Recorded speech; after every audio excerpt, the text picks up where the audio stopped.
On va avoir un débat aujourd'hui sur la démocratie et l'intervention citoyenne qui est co-organisé avec donc le stand qu'on remercie et avec Nos Révolutions qui est un média militant lancé à l'automne dernier par des militantes et militants communistes et du mouvement social.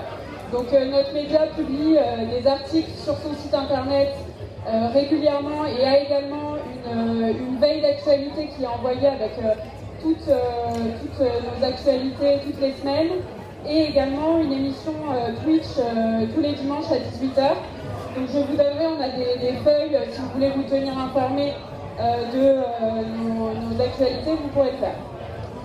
Alors aujourd'hui avec nous, nous avons donc Louis Boyard qui est député de la 3e circonscription du Val-de-Marne,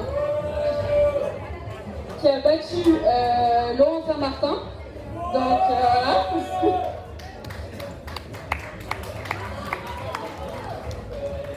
Qui est aussi le 2e plus jeune député à l'Assemblée nationale et qui est engagé particulièrement donc, pour la liberté de la presse contre Bolloré et aussi auprès des étudiants, des conditions de vie des étudiants et de leur engagement.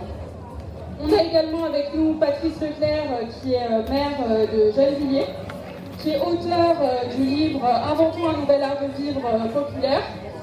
C'est un livre qui théorise son action à Gennevilliers et qui explique comment est-ce qu'il fait de Gennevilliers un espace de résistance contre le système actuel. Donc il va nous en parler mieux que moi dans le débat. Et nous avons également Fabien Guillaume-Battal qui est conseiller régional d'Île-de-France, administrateur d'Île-de-France Mobilité et engagé particulièrement sur les enjeux de transport avec une grande campagne qui a été menée en Île-de-France sur le sujet des transports. Moi, je me présente également Marie G, donc je suis membre de Nos Révolutions et je suis également adjointe communiste à Gentilly, déléguée à la démocratie.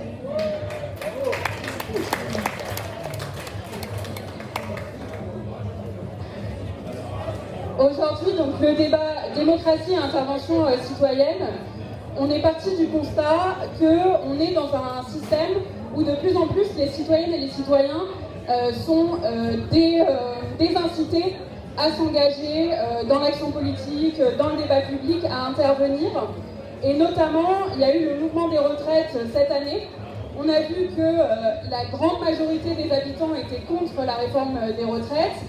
Il y a des millions de personnes qui sont sorties dans la rue pour le dire, qui sont engagées, qui ont mené des mobilisations. Et pourtant, la réforme est passée et avec même pas un vote à l'Assemblée nationale. Donc on voit que ça, c'est clairement un acte qui désincite les habitants à s'engager et à poursuivre des actions. On voit aussi que plus encore, il y a une silenciation des populations qui se mobilisent. On a eu par exemple la criminalisation du soulèvement de la terre. Il y a eu aussi pendant le mouvement des retraites ou pendant les Gilets jaunes beaucoup de répression policière contre les militantes et les militants. Donc autant d'éléments qui n'incitent pas à s'engager.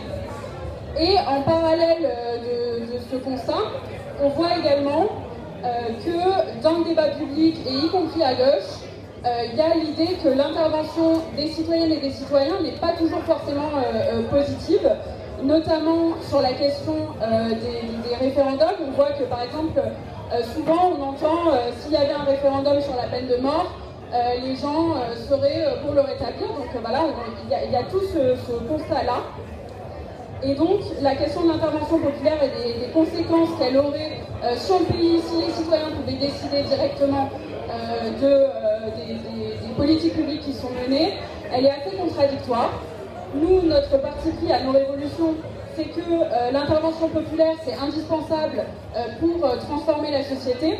Et aujourd'hui, avec nos invités, on va se poser la question de est-ce que c'est le cas ? Et si c'est le cas, comment est-ce qu'on fait pour permettre cette intervention populaire et citoyenne ? Alors, je vais poser différentes questions aux invités qui vont répondre. Et ensuite, on va pouvoir avoir un petit temps d'échange avec des questions si vous le souhaitez. La première question que je voudrais poser, c'est à toi, Louis, puisque depuis ton élection, tu as beaucoup travaillé en direction des étudiantes et des étudiants. Donc, il y a notamment eu toute la question du repas à 1 euro pour les étudiants, donc qui a permis de mettre en lumière les conditions de vie actuelles des étudiants. Et il y a également eu une initiative que tu as prise pendant le mouvement des retraites, qui était le Blocus Challenge. Ça a fait beaucoup parler. Ça a invité donc les lycéens et les lycéennes et les étudiantes et étudiants à bloquer leur établissement pour manifester leur opposition à la réforme des retraites, alors qu'en parallèle, à l'Assemblée, les débats étaient complètement empêchés par le gouvernement. Donc c'était une manière, en quelque sorte, qui n'est pas que de la démocratie à l'Assemblée, mais qui est aussi de la démocratie directement par les étudiants dans les établissements. Et c'est intéressant parce que tu as pris cette initiative alors qu'on voit qu'il y a une vraie différence par rapport à 2016, le mouvement contre la loi travail. En 2016, on a vu assez spontanément plein de blocages dans les facs et dans les lycées, et donc c'est cette intervention-là qui s'est faite toute seule. Alors, est-ce que tu peux nous parler un peu plus de ta vision là sur les étudiants? Pourquoi est-ce qu'il n'y a pas eu aussi spontanément ces mouvements-là et cette intervention des étudiants dans le débat public? Voilà. Alors bonjour à toutes et à tous. Pour commencer, merci pour l'invitation à ce débat. Merci le stand et toutes les villes qui l'ont organisé autour. Je pense que si on veut analyser la situation, il ne faut pas regarder vers le passé, mais il faut plutôt regarder vers l'avenir. On sait qu'on va atteindre entre 2 et 2,5 degrés d'augmentation de la température et du dérèglement climatique. Ça, c'est une minimale. La question qui se pose aujourd'hui, c'est comment est-ce qu'on fait pour éviter d'atteindre les 3 ou les 4 degrés? Parce que même entre 0,5 degrés, ça change absolument tout, absolument tout. Et ce qu'on a pu voir en Libye, et j'ai une pensée pour tous les morts en Libye, ça va bientôt se produire sur les côtes méditerranéennes. Ça va arriver chez nous. C'est-à-dire que le monde et les mobilisations que l'on connaît aujourd'hui n'auront rien à voir avec les enjeux et avec les mobilisations que nous allons connaître plus tard. Et la cause de ce problème, c'est la même cause de beaucoup des problèmes des étudiants, des jeunes travailleuses et travailleurs. C'est la question du capitalisme. À la fois parce que cette idée à chaque fois qu'il faut transformer de l'argent en marchandises, qu'ensuite on va retransformer en argent pour essayer de refaire circuler encore plus de marchandises et avoir encore plus d'argent, tout ça c'est incompatible avec le dérèglement climatique parce qu'il va falloir contrôler cette consommation, arrêter cette gabegie de consommation à tout va et donc de fait remettre en cause la racine même du système économique. Mais pas uniquement sur la question du dérèglement climatique, sur la question des universités aussi. Parce que si les étudiantes et les étudiants galèrent autant, c'est parce qu'ils ont mis une logique marchande dans l'enseignement supérieur. Et cette logique marchande, on la sent aussi dans l'enseignement secondaire, avec Parcoursup, avec les différentes spécialités. Et pour les jeunes travailleuses et les jeunes travailleurs, c'est exactement la même chose. Parce qu'on voit qu'aujourd'hui, c'est beaucoup plus difficile d'avoir un taf quand on est jeune qu'à l'époque, du fait du chômage, du fait des bas salaires, du fait des mauvaises conditions de travail. Jamais on n'a vu autant de jeunes en CDD, en intérim, en contrat court, en contrat précaire. Et pour moi, les mobilisations futures et les mobilisations de la jeunesse, elles ne se font pas sur un seul petit sujet. Elles se font sur toute une remise en cause de toute la société. Et je vous ai parlé de la remise en cause du capitalisme, mais il y a aussi un mouvement de fond qu'on voit dans la jeunesse, un mouvement politique, idéologique, sur les questions de droit, sur les questions de féminisme par exemple, ce que certaines personnes appellent les questions sociétales. Je déteste ce mot, ce n'est pas des questions sociétales, ce sont des questions sociales, parce qu'elles intéressent l'organisation de la société, l'organisation des êtres humains entre eux, et on voit que ce mouvement de jeunesse, à la fois il est anticapitaliste, il est écologiste, mais il est aussi féministe, il est aussi antiraciste, il est aussi en faveur des droits des personnes LGBT. Et c'est ça le mouvement de jeunesse aujourd'hui. Et quand on fait le Blocus Challenge, c'est déjà premièrement parce que ça nous fait marrer, mais aussi parce que derrière ça invite les jeunes à se mettre en action. Nous ne sommes pas un mouvement politique qui cherche uniquement à convaincre pour remporter les élections. Parce que même si on remportait les élections, si on n'avait pas la jeunesse derrière nous pour pouvoir nous porter, pour pouvoir mener les combats, pour pouvoir entretenir un rapport de force, qu'on n'est pas sûr de gagner, même au gouvernement, alors on a besoin d'avoir un mouvement social de jeunesse fort. Au moment où on sera au pouvoir, on aura besoin d'un nouveau mai 68. Et donc dans la manière dont nous on voit les choses, on n'est pas un mouvement... C'est bon? Dans la manière dont nous on voit les choses. On n'est pas uniquement un mouvement politique qui cherche à convaincre. On cherche à construire une jeunesse révolutionnaire. Et chaque fois qu'on a l'occasion de les mettre dans l'action, de leur faire comprendre que de toute façon le monde dans lequel on va vivre, il sera dégueulasse, il n'est pas compatible avec notre avenir, donc oui on va bloquer en permanence les lycées, oui on va bloquer en permanence les universités, oui on va bloquer en permanence les endroits où les gens bossent. Parce que chaque fois qu'à un petit endroit vous avez une petite étincelle qui s'allume, ça crée des solidarités. Et je veux terminer en parlant du mouvement des retraites, parce qu'on a beaucoup critiqué les jeunesses. Oui, apparemment, ils n'étaient pas assez mobilisés, je ne suis pas d'accord avec ça. Il y a eu, oui, c'était pas mai 68, on attendait mai 68, mais il y avait quand même énormément de jeunes qui étaient mobilisés. Et il y a quelque chose qui est arrivé et qui est plutôt rare. C'est que sur les piquets de grève, c'était les jeunes qui allaient apporter les collectes qu'ils avaient fait à la fac, c'était eux qui allaient apporter la bouffe, c'était eux qui allaient apporter de quoi continuer de nourrir la famille. Et ce qu'on a vu pendant le mouvement contre la réforme des retraites, c'est une jonction entre le mouvement des jeunesses et le mouvement des travailleuses et des travailleurs. Et à partir de cette base-là, on sera capable d'enchaîner les futurs rapports de force avec les prochaines lois qui arrivent. Donc moi, oui, certes, on n'a pas gagné le mouvement contre la réforme des retraites. Mais par contre, on a eu une victoire. Déjà, premièrement, la retraite à 60 ans, tout le monde est pour. Mais surtout, on a des jeunes, c'était la première fois qu'ils avaient une mobilisation d'ampleur depuis la loi travail. On a reconstruit cette jeunesse révolutionnaire, c'est à ça qu'ont servi tous les appels, c'est à ça qu'a servi le Bogus Challenge, et c'est ça qui nous permettra au prochain mouvement social de faire reculer le gouvernement, voire même de prendre sa place.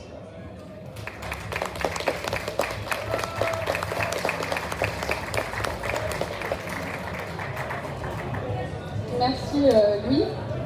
Alors au début de ton intervention, tu parlais de la situation actuelle de crise écologique. J'ai une question justement pour Fabien. Aujourd'hui en Ile-de-France, il y a tout un débat autour des zones à faible émission. Donc des périmètres dans lesquels les véhicules trop polluants, souvent anciens, sont interdits. Et la mise en place de ces zones à faible émission, elle part de ce constat-là qu'il faut réduire la pollution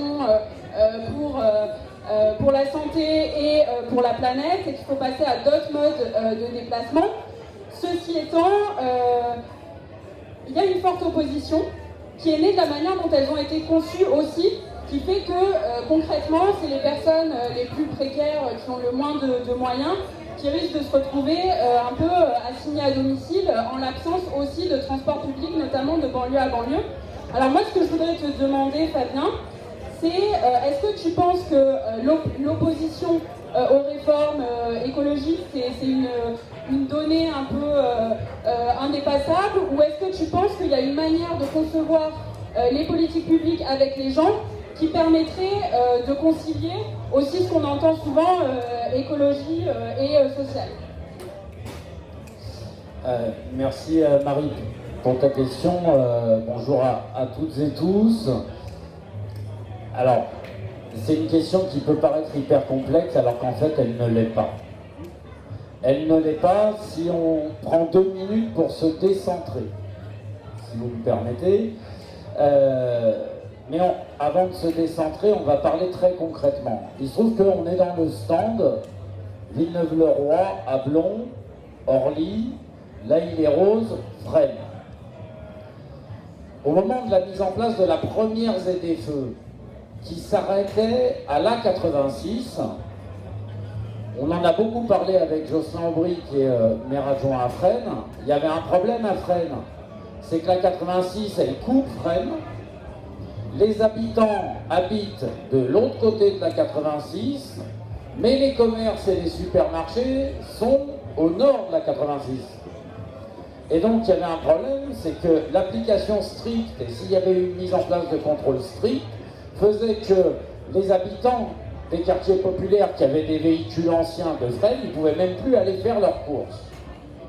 Donc il y a un moment, on est bien face à une décision bureaucratique débile au sens du dictionnaire, c'est-à-dire faible et sans vigueur.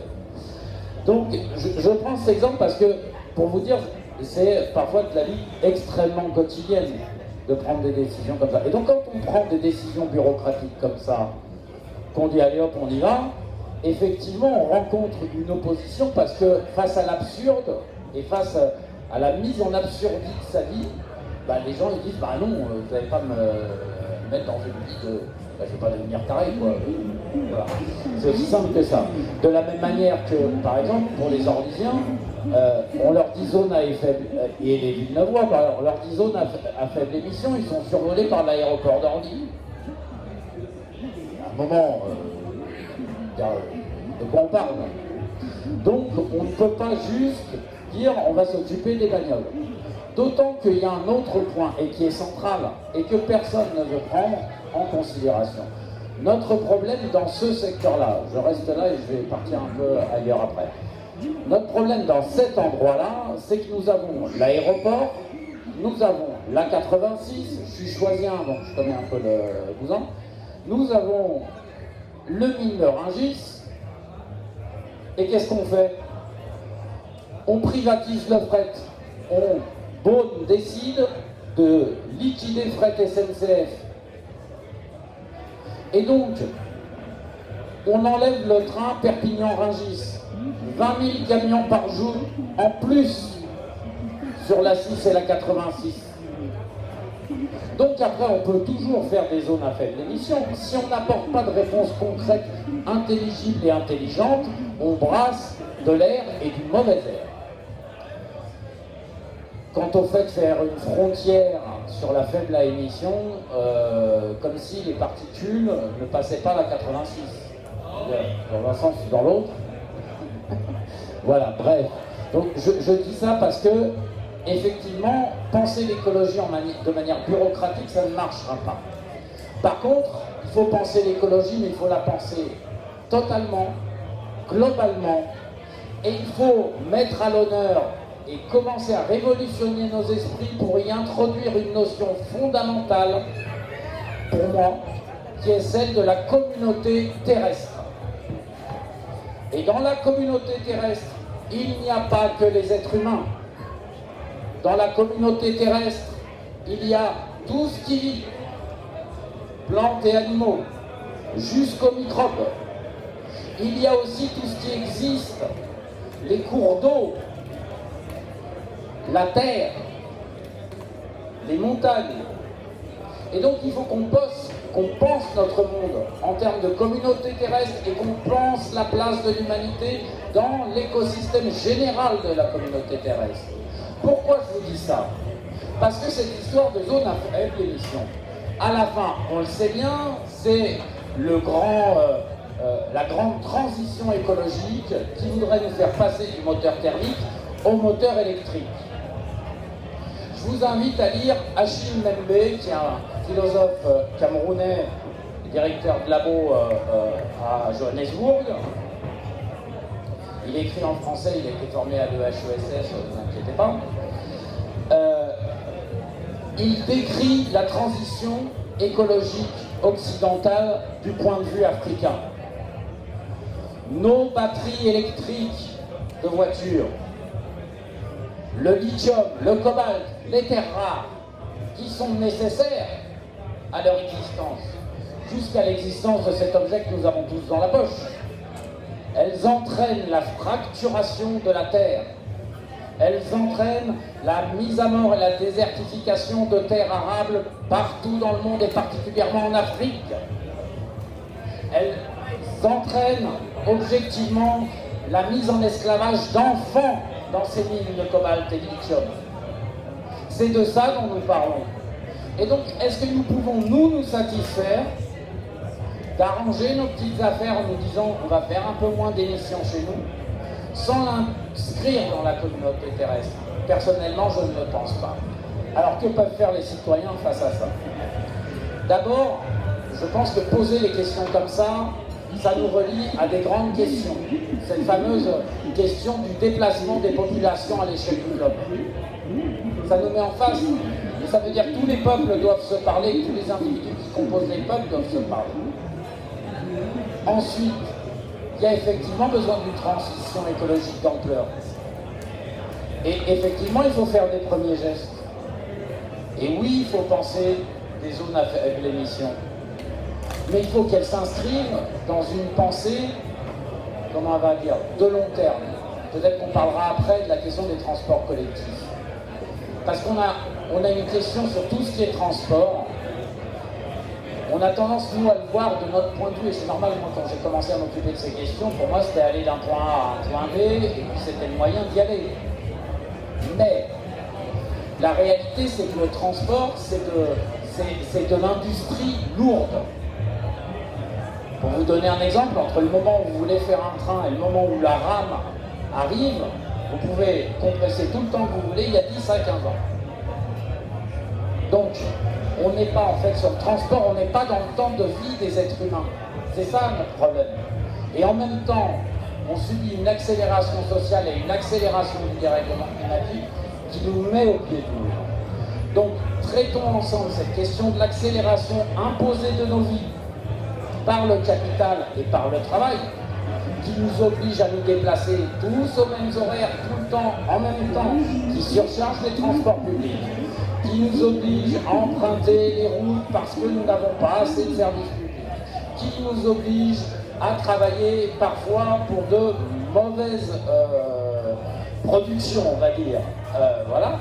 Interrogeons tout ça.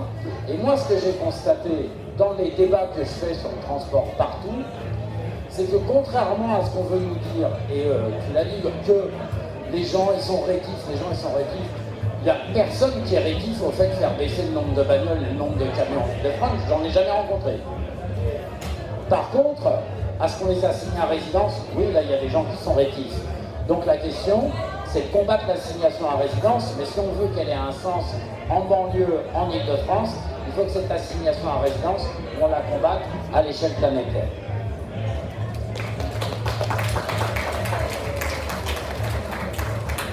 Merci Fabien. Tu proposais de décentrer un peu le sujet. Là, je vais proposer de le centrer sur les communes, qui sont un peu les lieux de proximité par excellence entre notamment les élus et la population.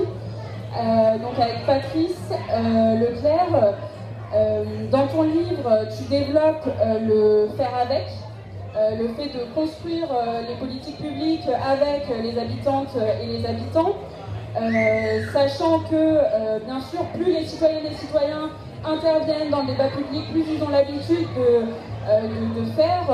d'être directement concernés dans l'élaboration des politiques publiques, plus c'est facile pour eux. C'est un peu comme le sport, un peu comme un muscle, petit à petit, ça se fait plus facilement. Est-ce que tu peux nous dire comment est-ce que tu conçois ce faire avec ?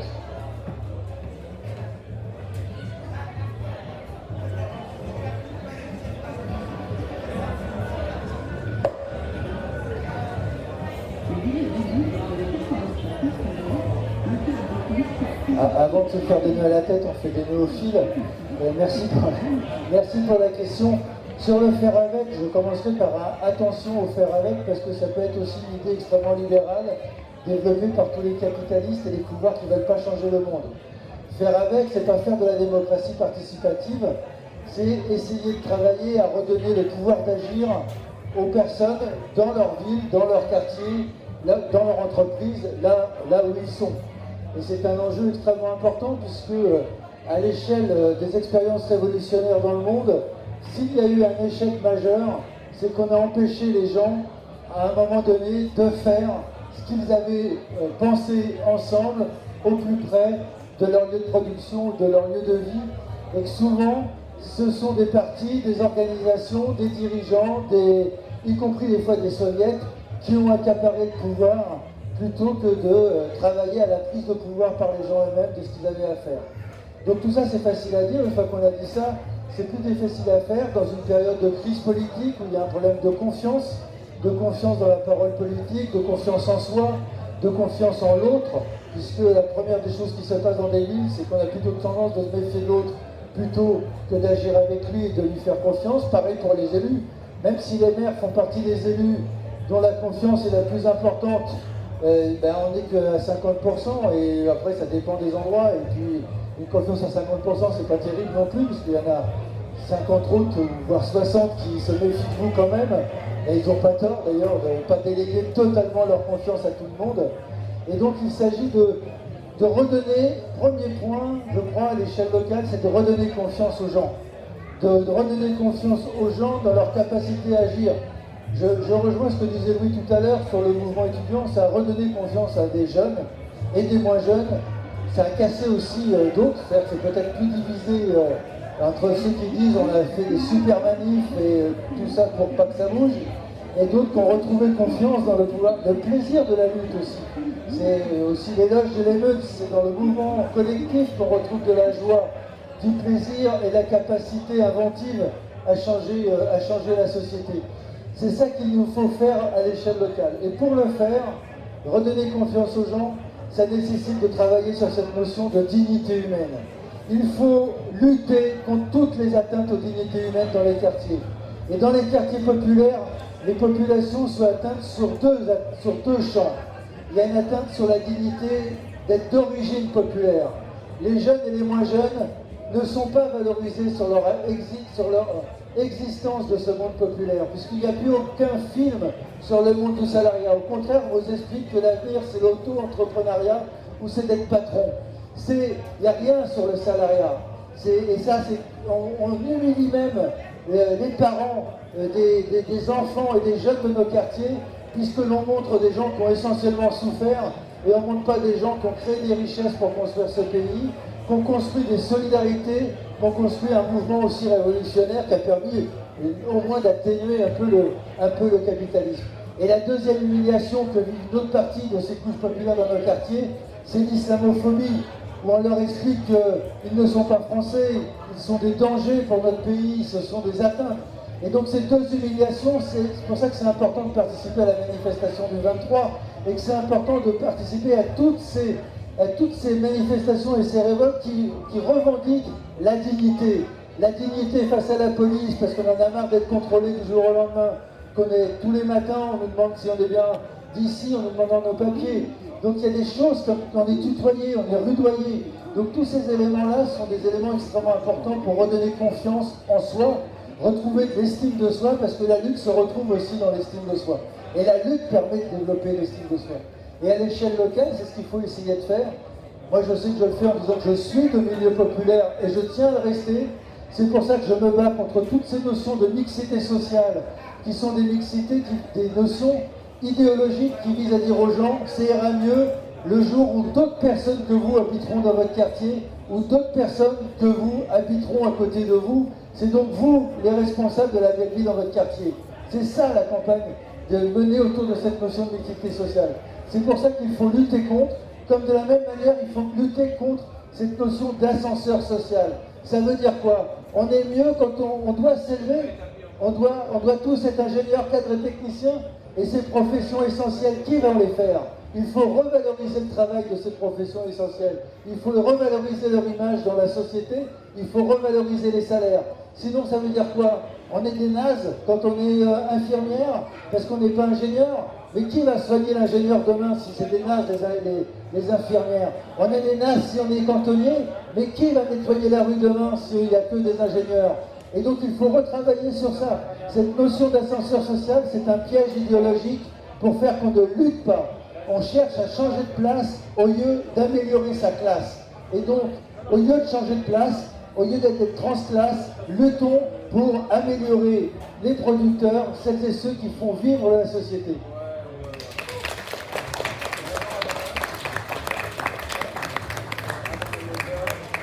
Merci. Alors Louis, on voulait revenir sur un sujet, puisque tu as dénoncé publiquement cette année sur le plateau d'Hanouna l'influence de Bolloré sur les programmes. Et dans cette polémique, ce qui est quand même assez choquant et marquant, c'est qu'il s'est positionné un peu comme plus légitime que toi à représenter le peuple, comme si voilà, il s'autoproclame représentant des populations. Et donc il se substitue à la légitimité démocratique en quelque sorte. Et d'ailleurs, c'est pas seulement à travers cette polémique, puisqu'on voit qu'il y a régulièrement des votes qui sont organisés sur le plateau qui essaient un peu de montrer que ce serait un espace de démocratie alternative. Et c'est pas le seul, Hanouna. puisque plus largement, dans les médias, on entend quand même souvent des éditorialistes qui viennent parler à tous les dirigeants politiques en leur parlant de ce que pensent les gens, comme s'ils les représentaient d'une manière ou d'une autre. Est-ce qu'on ne voit pas là une forme de confiscation progressive de la démocratie, où il y a en quelque sorte des gens qui peuvent s'autoproclamer et qu'il n'y aurait même plus besoin d'élire des représentants, ils sont tout seuls. Est-ce que tu penses ça, et comment est-ce que tu penses qu'on peut sortir de ce système-là? Alors, moi au début, j'avais pas du tout voulu parler de ce truc, la vérité. Moi, j'avais juste voulu parler de Bolloré comme ça. Je pensais vraiment pas que ça allait partir en vrille. Les gens ne croient pas quand je dis ça, mais je vous jure. Et le sujet sur le débat, c'était pas... Enfin, après, c'est parti sur un pugilat. Mais la question de la concentration des médias, elle n'est pas venue directement sur le plateau. C'est Cyril Hanouna qui l'a révélé comme une évidence. Bon, nous, on s'est éclaté après, on a beaucoup joué avec. Mais ça a permis de montrer qu'on ne peut pas tout dire sur les plateaux télé. Et pour cause, vous avez 10 milliardaires qui possèdent 90% des médias.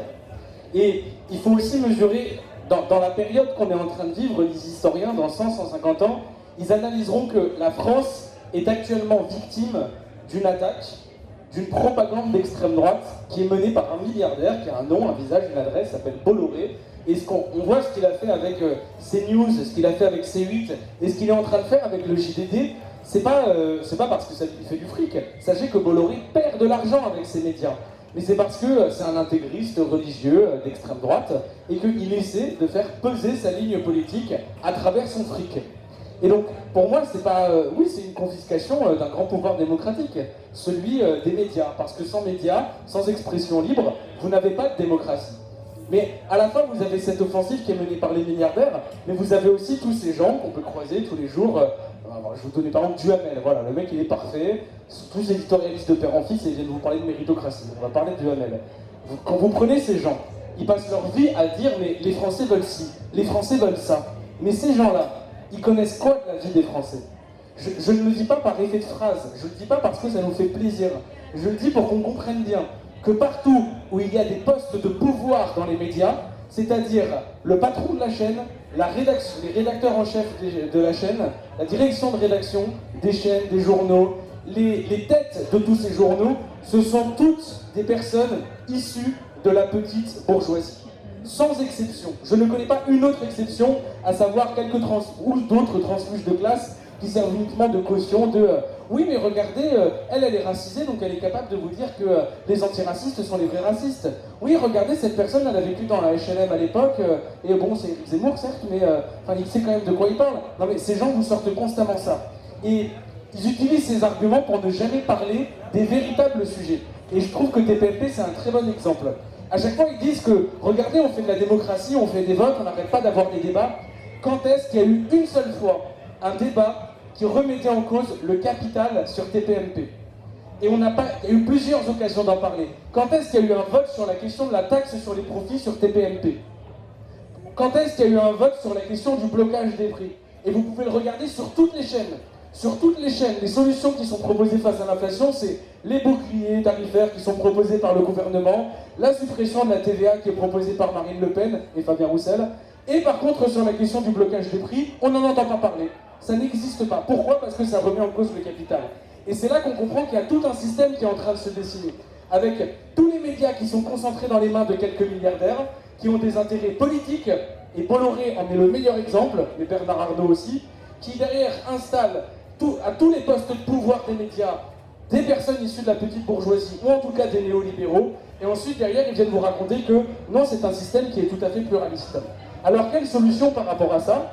C'est très simple, une loi qui empêche la concentration des médias.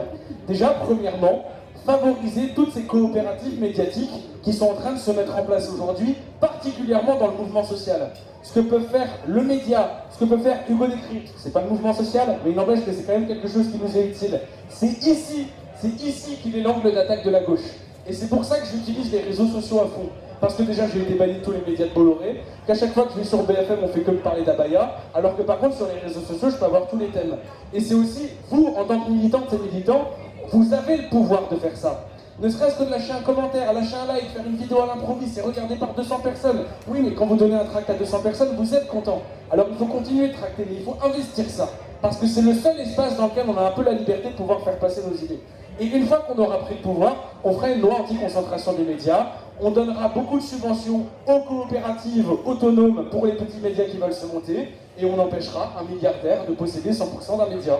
Voilà. À partir du moment où vous empêchez un milliardaire de posséder 100% d'un média, à partir du moment où vous permettez aux journalistes de voter sur qui va diriger la rédaction, ça vous empêche d'avoir des Bolloré qui font ce qu'ils font aujourd'hui et des Geoffroy Lejeune qui se retrouvent à la tête du JDD. Mais il faut avoir conscience que la question de l'indépendance des médias, c'est aussi une question de lutte des classes. Parce que cet outil démocratique, il a été enlevé à notre classe, mais surtout c'est une arme qui est aujourd'hui utilisée par les capitalistes pour vous éteindre. Et tout ce qui se passe aujourd'hui sur les questions d'islam, d'abaya, ce ne sont pas des diversions médiatiques, ce sont des divisions politiques. Tout ça sert à diviser le peuple. Parce que ce soit dans les quartiers ou dans la ruralité, on manque de profs, on manque de moyens, on manque de services publics, on manque de tout, et le seul argument qu'ils ont, c'est pour nous diviser. Et le capital est très intelligent dans sa stratégie, parce qu'il sait pertinemment ce qu'il est en train de faire. Donc, en résumé, une bonne grosse loi contre la concentration des médias, et virer Alain Duhamel si possible.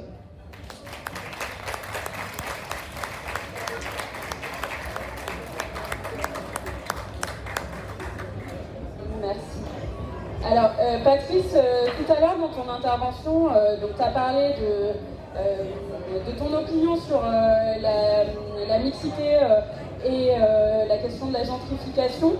Tu as développé aussi par ailleurs une idée, une thèse de remplacer logement social par logement public, mettre l'accent plutôt sur le caractère public du logement social et le fait qu'il soit ouvert à tous et tous, changer les plafonds.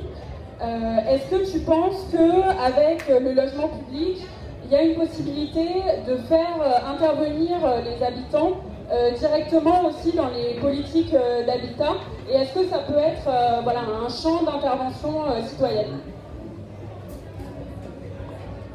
Alors, je relirai mon livre avec attention, parce que dans un débat, parce que dans mon livre, je n'utilise pas le logement public, je parle de logement social.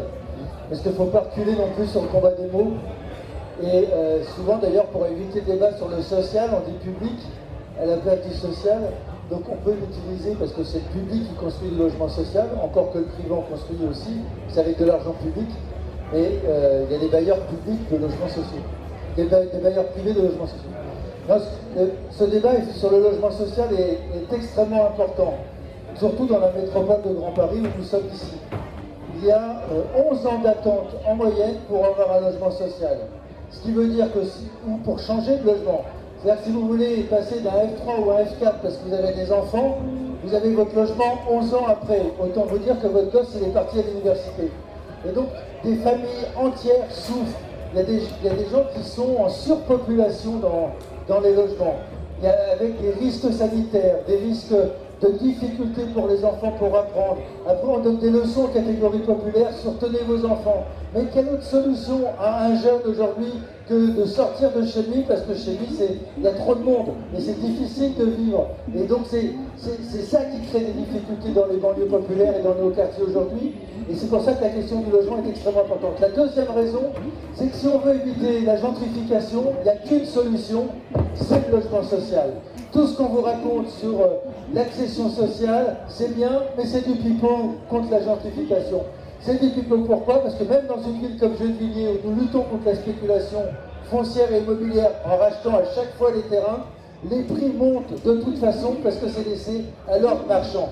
Le seul moyen de sortir le logement de la marchandisation, c'est de faire du logement public, du logement social. Et donc ce qu'il faut exiger, c'est que le logement, moi, je ne reprocherai jamais à un député ou à une députée de vivre dans du logement social. Ce que je reproche, c'est qu'on empêche les gens de vivre dans le logement social. Que celles et ceux qui veulent acheter, achètent. Mais que celles et ceux qui veulent vivre dans le logement social avec tout le monde puissent le faire. Et donc il faut construire massivement du logement social.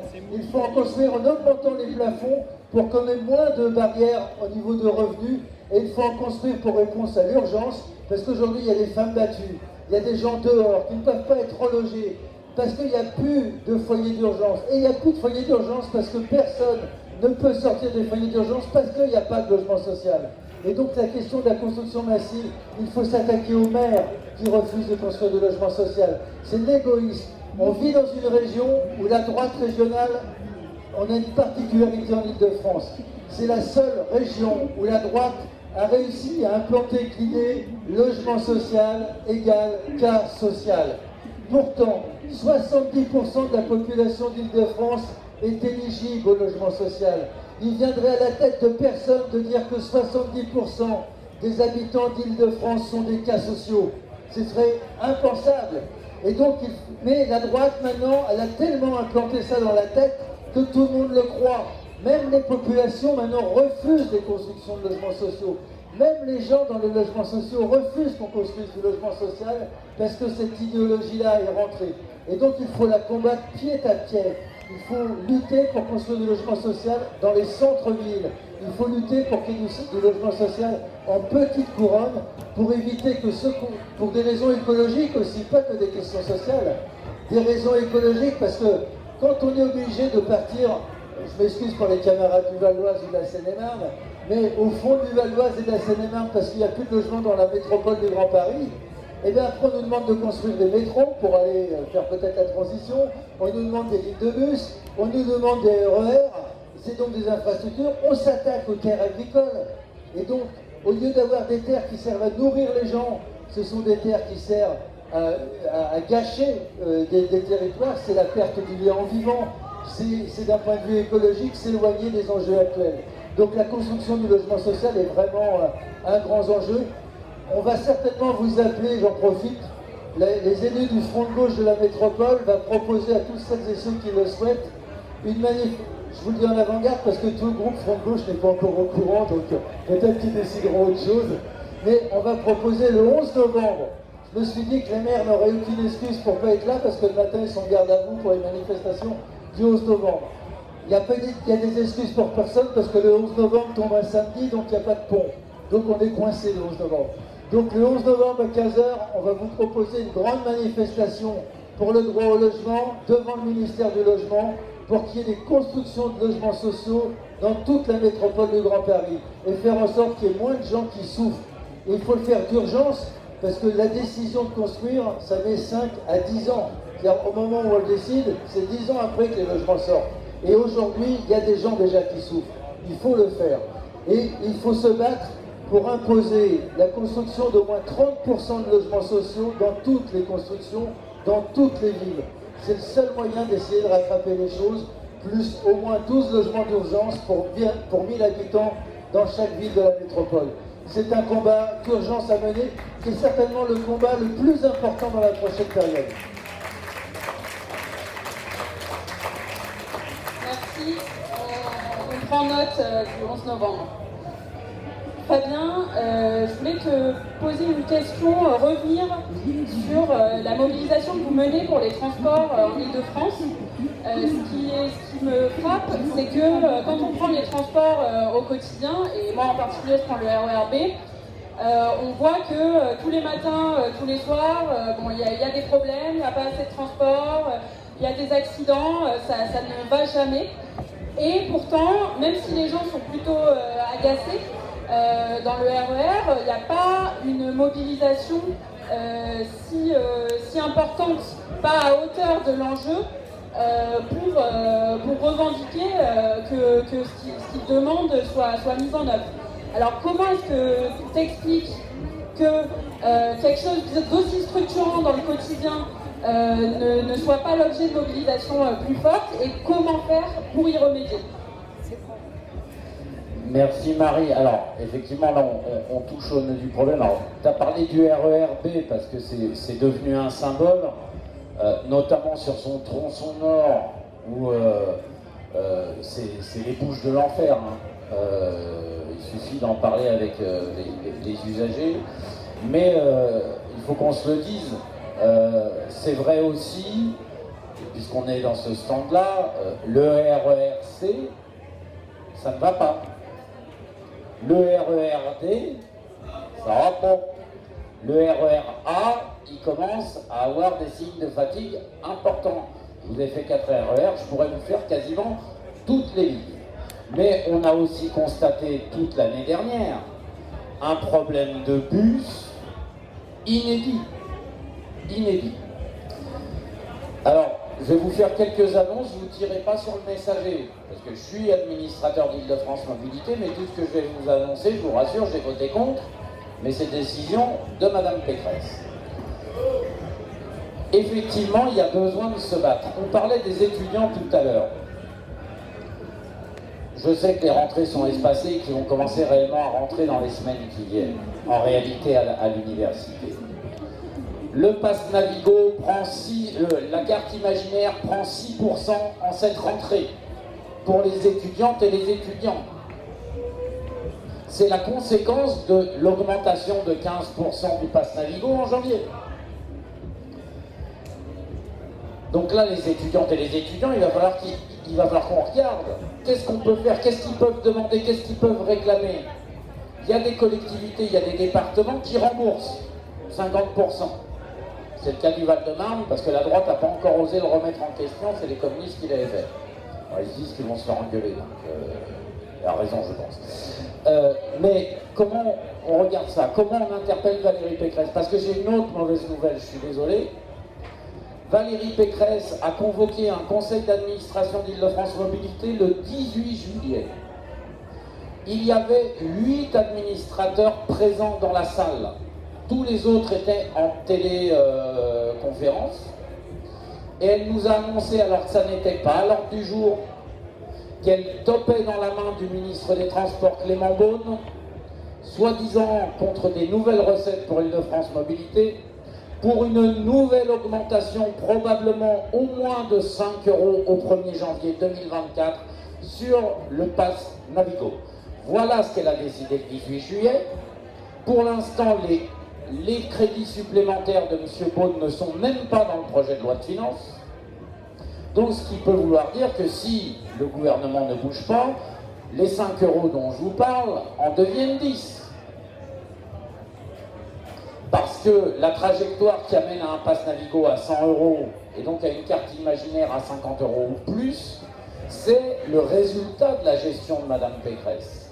Parce que Mme Pécresse, elle est arrivée, Île-de-France Mobilité avait 2,3 milliards d'endettement.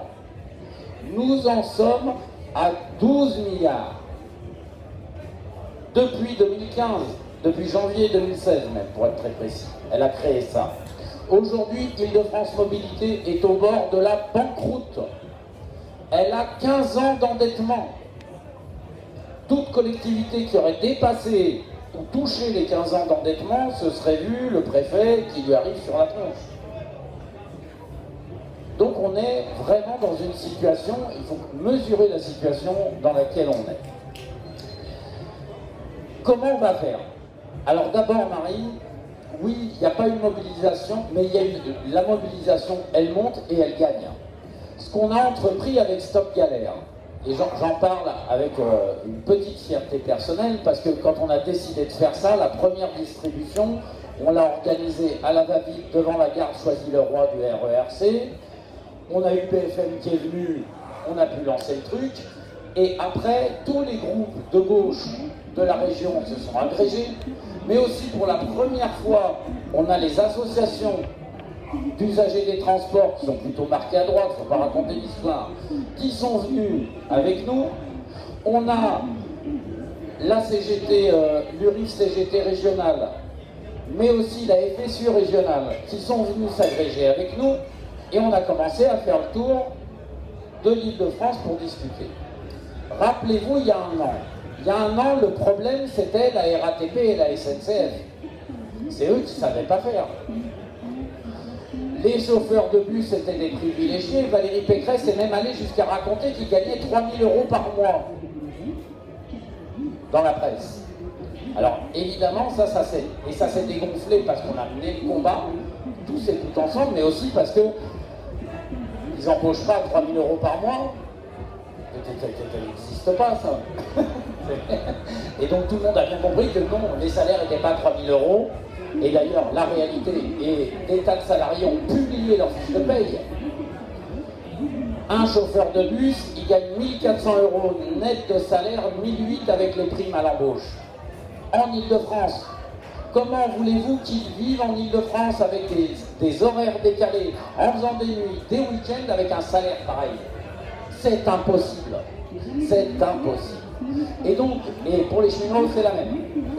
Non, à peu près sur les mêmes grilles salariales. Donc, on a gagné ça. Et on a gagné aussi petit à petit l'idée que la responsable, c'était pas la RATP, la SNCF, tatati tatata. C'était bien les choix politiques libéraux de Valérie Pécresse. Et que donc, si on a une qu'il fallait pointer du doigt, qui essayait pourtant d'accuser la terre entière pour elle, c'était elle. Et moi, je pense que le fait d'avoir construit, au cours de l'année qui vient de s'écouler, le fait qu'on avait bien un adversaire, qu'on l'avait identifié tous, usagers, salariés, et donc là, je pense qu'on va recommencer Stop Galère, parce qu'on en a besoin, parce qu'il y a cette nouvelle menace à la fois d'effondrement du système de transport et d'augmentation des prix. Et donc là, voilà, on va continuer. C'est quand même, Stop Galère, c'est quand même 50 000 signatures sur le site, donc on n'est pas sur une petite mobilisation citoyenne. Il faut l'amplifier, il faut certainement lui donner des points d'ancrage et des manifestations publiques pour qu'elle existe plus. Voilà, mais je pense aussi qu'il faut qu'on apprenne à parler aux gens. Parce que là, je vous ai parlé, j'ai fait l'erreur que je reproche tout le temps, je vous ai parlé du prix, je vous ai parlé des dysfonctionnements. Sauf que ce qui concerne réellement les usagers des transports, ça n'est pas les conditions seulement de transport. Ce qui a provoqué la colère et le retournement de l'opinion contre Valérie Pécresse, c'est la question du temps. Le temps que ça nous vole quand on perd 15 minutes de correspondance entre son RER et son bus. Le temps qu'on perd quand on n'est pas sûr d'être à la sortie de l'école ou de la crèche pour chercher son môme. Le temps qu'on perd quand on n'est pas sûr de pouvoir être au boulot à l'heure si on ne se lève pas 1 heure avant. C'est ça la question. Parce que c'est ça que ça prend dans nos vies, c'est notre temps, notre vie, notre temps libre et libéré des obligations de survie. Et donc c'est aussi là-dessus qu'il va falloir, parce que je l'ai constaté, et on le constate à chaque fois, lorsqu'on vient sur la question du temps de vie, et non plus sur la question de comment vous êtes transporté, etc. Non, le temps de vie que vous avez qui vous reste, une fois que le patron il a pris sa part, une fois que les transports ont pris sa part, une fois que le capital a pris sa part, quel est le temps de vie qui vous reste? Et c'est de ça dont on a toutes et tous besoin. Ça rejoint d'ailleurs sur le fond la question des retraites. Quel est le temps de vie que nous conquérons tous ensemble, libérés du joug et de l'obligation du capital? C'est ça notre question fondamentale. Quel est le temps que nous prenons pour nous, pour vivre, et tous ensemble? Et pourquoi c'est une clé essentielle? C'est que ce temps libéré du capital, il sert à 2 choses: à vivre, s'émanciper, réfléchir, inventer et s'aimer. Et il sert à faire société. Parce que le report de l'âge de la retraite, sa plus grave incidence, en plus de ce qu'elle va faire aux salariés, c'est qu'elle va décapiter l'animation de l'ensemble des associations de France. Parce qu'aujourd'hui, les associations de France, elles tiennent sur l'engagement des jeunes retraités, qui prennent les postes de présidence, qui prennent les postes de trésorier, qui prennent les postes d'organisation. C'est ça la question, c'est le temps libéré du capital et du travail que nous pouvons réinvestir dans notre vie commune. Et donc, vous voyez, je suis parti du transport et des problèmes de RER, j'en arrive à cette question-là, le temps, notre temps, nos vies, comment on a envie de les vivre et comment on gagne en fait de l'émancipation vis-à-vis de notre ennemi, et ça je pense que les voisins seront d'accord, qui est bien cette idéologie capitaliste qui ne veut plus qu'il y ait une seule de nos secondes qui ne lui appartienne pas.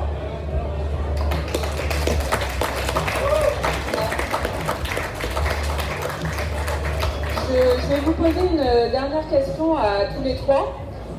Dans l'actualité, le gouvernement a parlé de référendum et en particulier d'organiser un référendum sur la question de l'immigration. Alors, dans une partie de la gauche, il y a eu une dénonciation en disant que il y a la crainte que le référendum ait une issue négative, ce qui s'entend et ce qui cadre en quelque sorte aussi avec ce que disait Marx sur le fait que les idées dominantes d'une époque sont les idées de la classe dominante en l'absence de mobilisation pour les faire changer. Alors, il y a quand même une petite contradiction. Hein. Si le référendum sur l'immigration, c'est pas la priorité, le fait de dire qu'il ne faut pas donner la parole à la population, est-ce que ce n'est pas aussi un problème? Et moi, je voudrais aussi poser la question de est-ce qu'il n'y a pas une autre issue à proposer, notamment sur, pas seulement sur quoi on vote, mais qui vote? Et est-ce que si tous les habitants en France pouvaient voter, et donc y compris les personnes qui n'ont pas la nationalité française, est-ce qu'il y aurait le même résultat à ce référendum? Bon, alors ce coup du référendum sur l'immigration, je trouve qu'il y a plusieurs choses à en dire. Si jamais on nous propose une réforme sur l'immigration, est-ce que vous voulez qu'on continue la gestion chaotique comme ça, ou est-ce que vous voulez que l'on rende les règles plus dures? À quel moment est-ce que nous sommes représentés dans ce référendum? Parce que vous avez trois lignes. Vous avez la ligne de Macron, totalement dépassée par les événements, la ligne de l'extrême droite, totalement irréalisable par ailleurs, aller mettre des centaines de milliers de policiers aux frontières pour essayer de suivre des gens qui ont fait une traversée au péril de leur vie, ça n'a aucun sens, c'est inapplicable. Et vous avez la troisième voie, qui est celle qui dit qu'il y a une crise de l'accueil. C'est là qu'il est le problème. Est-ce que sur ce référendum, on aura la chance d'avoir l'occasion de voter et aussi l'occasion d'avoir un débat public sur la question de la crise de l'accueil? Non, certainement pas. C'est pas sur ça qu'ils vont nous emmener. Alors, est-ce que c'est vraiment un référendum dans lequel tout le peuple français peut donner son avis? Et surtout, c'est trop facile. Pourquoi est-ce qu'il veut nous faire un référendum sur l'immigration? Parce qu'il a ramené tous les chefs de partis politiques autour de la table, mais pourquoi est-ce qu'il a fait ça? Précisément parce qu'il a fait un 49.3 sur la réforme des retraites. Si jamais aujourd'hui il vient nous dire « vous inquiétez pas, on va faire plus de démocratie », c'est précisément parce qu'il a trucidé la démocratie il y a moins d'un an et qu'il essaie de faire oublier ce qu'il a fait. Donc à quel moment est-ce qu'on peut parler de démocratie dans tout ça? C'est une tentative de rattrapage odieuse dans laquelle une immense partie du peuple français n'est pas représentée. Et puis, il ne faut pas non plus rester uniquement centré sur ça. Parce que si Macron a fait le 49.3, si on est dans une telle situation de monarchie présidentielle, c'est parce qu'on a une crise de la 5e République. À l'époque, la Constitution, quand elle a été faite en 1958, on n'avait pas conscience du dérèglement climatique. On n'avait pas Internet. Les femmes entraient à peine dans la vie politique. On ne vivait pas dans le capitalisme mondialisé, financiarisé. On n'était pas à ce niveau d'avancée technologique. On n'était pas aussi nombreux sur la planète. On n'était pas aussi nombreux dans ce pays. Autrement dit, la société dans laquelle a été écrite la Constitution de 1958 n'a rien à voir avec la société dans laquelle nous vivons aujourd'hui. Et chaque fois qu'on me regarde et on me dit « mais vous savez, c'est les règles, oui. À quel moment est-ce que moi, ma génération, elle a été consultée sur le traité de Maastricht? À quel moment ma génération, elle a pu donner son opinion sur la règle des 3% qui fait qu'on a des universités et des écoles qui tournent mal, l'hôpital qui est en train de se casser la gueule et la pauvreté qui se répand partout dans le pays? À quel moment est-ce que ma génération, elle a été consultée sur le fait qu'on n'ait pas le droit au référendum d'initiative citoyenne, sur le fait qu'on n'ait pas le droit de vote à 16 ans? On a aujourd'hui besoin de refonder toute la société. Et le débat, au moment où ils vont tenter de nous faire le référendum sur l'immigration, ce sera d'élargir le débat, de prendre du recul et de dire nous, on veut pas un référendum, on veut l'Assemblée constituante, on veut pas quelques miettes, on veut toute la boulangerie. C'est ça le débat dans lequel il va falloir enfermer Macron qui tente à la fois de faire une diversion pour faire oublier ce qu'il a fait pendant la réforme des retraites, une division parce que c'est ce qu'il cherche à faire, à opposer l'immigré avec le prétendu français de la ruralité. Ça n'a aucune réalité concrète. Parce que ceux qui font les métiers difficiles, c'est avant tout les personnes qui sont issues de l'immigration. Les personnes qui sont sous-payées, qui sont exploitées, notamment par le fait qu'elles soient sans papier. Ce sont des personnes qui ont des conditions de travail encore plus dures que la plupart des personnes qui ont leur nationalité. Et c'est là qu'il y a un point à construire. C'est là qu'on est capable de rassembler. C'est là qu'il faut les empêcher de rentrer dans cette brèche de la division. Et c'est pourquoi, moi, à titre personnel, je serai pour le droit de vote des étrangers. Parce qu'à partir du moment où vous faites partie du pays, où vos gosses, ils ont grandi dans ce pays, où vous vivez dans le logement avec les autres, où vous êtes dans l'association avec les autres, où vous faites un boulot essentiel, indispensable comme les autres, où vous appartenez à la communauté nationale, qu'est-ce qui me sépare de cette personne, si ce n'est un papier dont la délivrance dépend de Gérald Darmanin? Ces personnes-là, elles font la société aujourd'hui. Et si jamais ces personnes-là avaient le droit de vote, croyez-moi, les droits des travailleuses et des travailleurs seraient beaucoup plus représentés dans l'urne. Parce que ces personnes, elles s'en foutent de tous les débats à la con sur la baya. Alors non, elles s'en foutent pas parce qu'elles en sont victimes, mais elles comprennent la futilité de ces débats. Elles comprennent qu'il y a une crise de l'accueil, et elles comprennent que le seul moyen qu'on a de réussir à être majoritaire, et donc à changer le pays, c'est de faire cause commune, en faisant en sorte d'obtenir l'Assemblée constituante et tous les droits nouveaux qui en découleront sur la base des droits républicains de la Constitution, de la Déclaration des droits de l'homme de 1789, qui est universelle et qui implique donc des droits pour les Françaises, pour les Français et aussi pour tous les étrangers. Les inégalités ne peuvent être fondées que sur l'utilité commune. La dignité humaine est indissociable de la République. Voilà des valeurs universelles qu'on finira bien par porter dans la 16e République.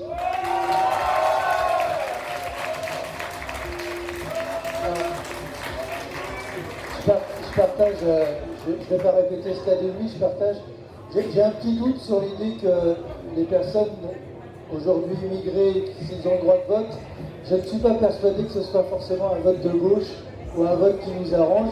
C'est-à-dire pas pour des raisons électoralistes que moi je suis pour le droit de vote des immigrés, c'est pour les raisons que tu as dit aussi, c'est que je crois que c'est important que les personnes qui vivent et travaillent dans un, ou même s'ils ne travaillent pas, qui vivent dans un pays, ont le droit de participer aux décisions. Mais je n'ai aucune garantie de leur vote, aucune. Y compris parce que ils sont aussi traversés par toutes les questions politiques auxquelles on est traversé. Je le sais dans ma ville, à Gennevilliers, où on a une forte représentation de population immigrée. On a eu l'expérience dans les années 2000, on a fait pas un référendum, mais une consultation ouverte à toute la population, qu'elles aient le droit de vote ou qu'elles n'aient pas le droit de vote, sur justement cette question, êtes-vous pour ou contre le droit de vote des immigrés? Et ça a été une bagarre, on croyait gagner facilement, ça a été une bagarre pour faire voter les gens, y compris ceux qui n'ont pas le droit de vote. Ça a été une vraie bagarre, il a fallu aller au pied des foyers, dans les cités, pour inscrire les gens. Ça a été une bagarre comme pour les autres d'ailleurs, comme pour les autres. C'est d'ailleurs pour ça qu'ils ne sont pas différents des autres. Heureusement, ou malheureusement d'ailleurs, parce que j'aimerais bien qu'on ait une armée de réserve de ce point de vue-là. Et donc ça a été une vraie bagarre. Et on a gagné de peu, à 54, à Gennevilliers, à 54% dans les années 2000 pour le droit de vote des immigrés. C'est donc encore une bataille politique extrêmement importante, y compris dans des villes que l'on pense acquises à la gauche et qui peuvent voter à 50 ou 60% par an, qui a voté 49% dès le premier tour en 2017 pour Mélenchon, par exemple. Et donc c'est des enjeux de bataille absolue à développer. Sur la question du référendum, j'ai les mêmes réserves que toi en fait. Je pense que ça ne peut être qu'un aboutissement. Je n'écarte pas le référendum, mais ça ne peut être que le fruit d'un aboutissement, d'un grand débat public auquel on participe aussi pour poser la question. C'est-à-dire que ce n'est pas le choix du prince de savoir quelle question qui doit être posée, mais c'est à partir du débat public, de la confrontation d'idées, de la dispute, des engueulades que l'on peut avoir à l'Assemblée nationale ou sur le terrain dans les quartiers, que la question doit émerger. Autrement, s'il n'y a pas de débat public, c'est vraiment un piège à con le référendum, soit parce que les gens ne répondent pas à la question et en profitent, à juste titre d'ailleurs, pourquoi pas, en profitent pour sanctionner le pouvoir en place, soit ça manque de débat et donc c'est que du sentiment. Il faut vraiment le débat public au préalable. Et je dois dire que ça ne règle pas tout. J'ai des expériences, par exemple dans ma ville, sur le temps d'activité périscolaire.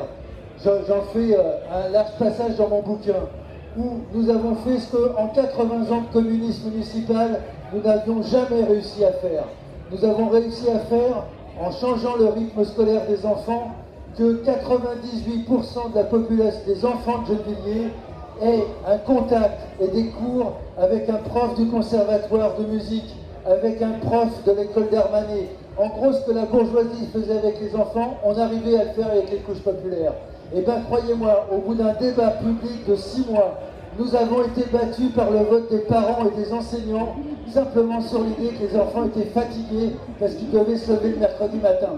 Donc ça veut dire que les combats politiques sont toujours à mener.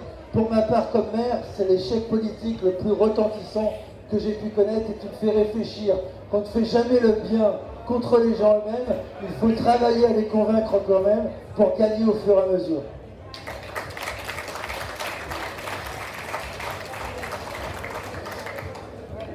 Alors moi, et là, je vais un peu m'exprimer à mon nom un peu personnel parce que c'est pas une question forcément de la région, voilà. Puis je suis le porte-parole de personne,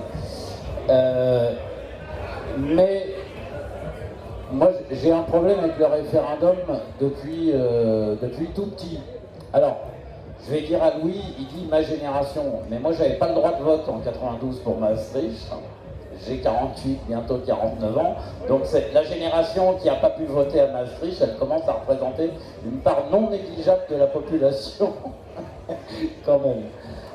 Donc ça, c'est une petite blague. Mais très honnêtement, on va nous demander de répondre par oui ou par non à des questions sur l'immigration dans le monde dans lequel nous vivons.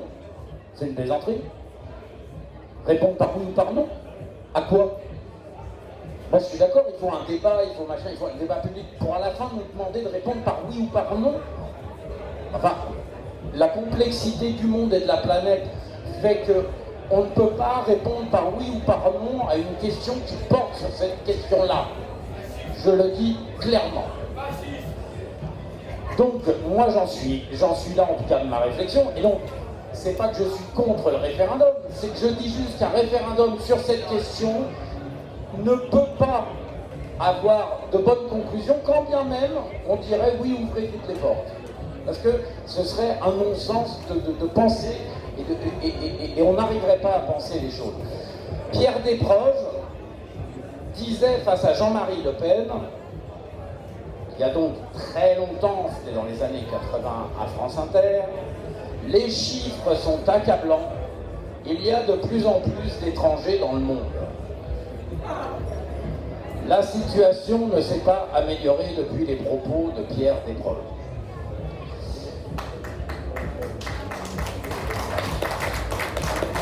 Et je vais aller plus loin, j'ai écouté Éric Zemmour. Oui, vous allez me dire j'ai du temps à perdre. Mais j'ai écouté Éric Zemmour. Il a dit quelque chose pour faire peur aux Français. On va être submergés. On va être submergés, vous vous rendez pas compte. Mais il a donné des chiffres qui sont exacts. Oui, il y a 400 millions d'habitants en Europe. Oui, il y a 400 millions de Nord-Américains appartenant au camp occidental. Oui, il y a déjà 1,5 milliard d'Africains. Oui, il y a déjà 800 millions à 1 milliard de Latino-Américains. Et je compte pas ceux qui sont déjà aux États-Unis. Seulement ceux qui habitent en dessous de la frontière mexicaine. Il y a 1,5 milliard de Chinois, 1,5 milliard d'Indiens. Donc oui, et je parlais sur la première question de la question de la communauté terrestre. Et dedans, il y a la communauté humaine.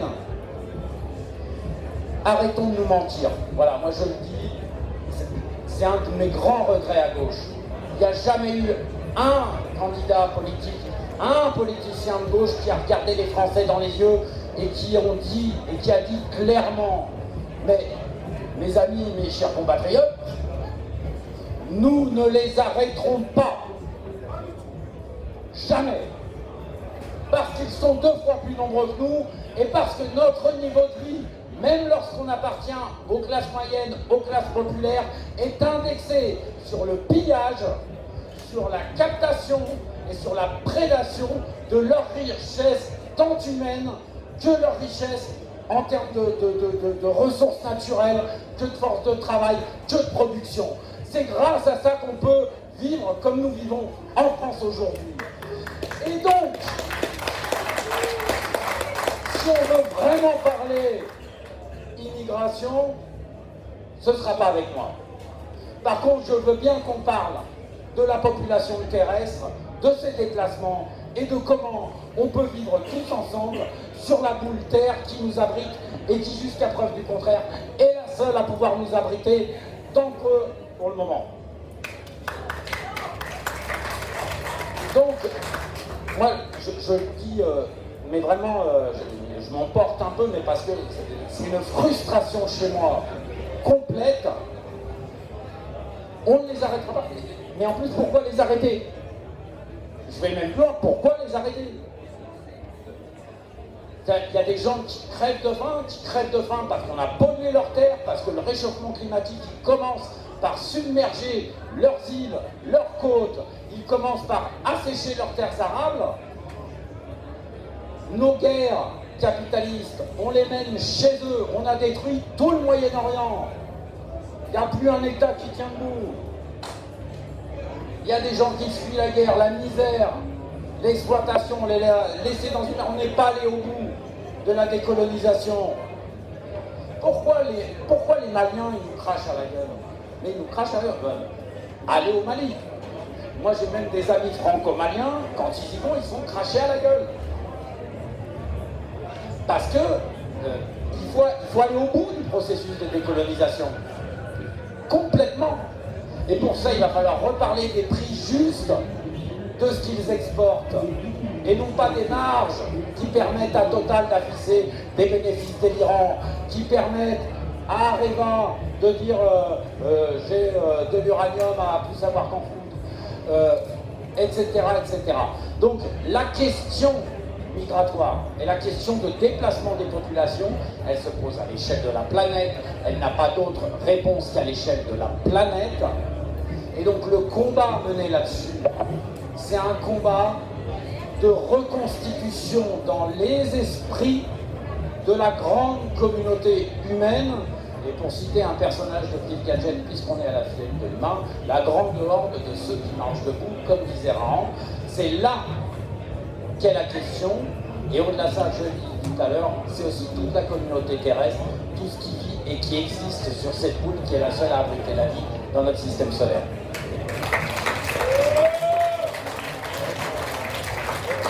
Merci beaucoup à tous les trois.